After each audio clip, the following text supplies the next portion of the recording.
Təxminən bir ay bundan qabaq pasiyentin hər iki ayağını əməliyyat etmişik və daha öncəki görüntüləri burada izləyə bilirsiniz. Budun ön hissəsində bu kimi qıvrılmış damarların olması, o cümlədən də yan pozisiyada bu şəkildə damarların izlənilməsi və burada olan damarların hər biri qarnın içindən, çanaqdan gələn damarlar idi ki, hansı ki biz cihazla da baxanda Dopplerdə görə bilirik. Qıvrılmış belə olsa, düz əməliyyatdan bir ay sonradır.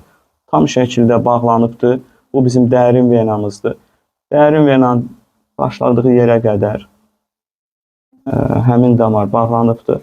Yəni istər çanaqdan gələnlər olsun, istər böyük qıvrılmış şəkildə damarlar olsun. Bunların hər birini lazer əməliyyat etmək mümkündür və əməliyyatdan sonra mütləq olaraq təkrar baxış etməyimiz vacibdir. Xüsusən də çanaqdan qaynaqlanan varikozları olan xəstələrdə, perforant damarları çox olan xəstələrdə təkrar kontrol müayinəmiz vacibdir və əməliyyatdan sonra biraz öncə şəkildə göstərdiyimiz həmin qıvrım olan damarlar tam aradan qalxıbdır.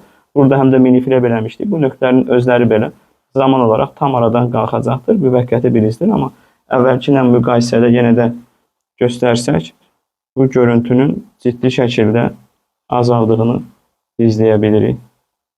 Əvvəlki ilə müqayisəni göstəririk. Həmin damarlardır. İndi də heç biri də yoxdur. Bundan sonra da olmaz inşallah.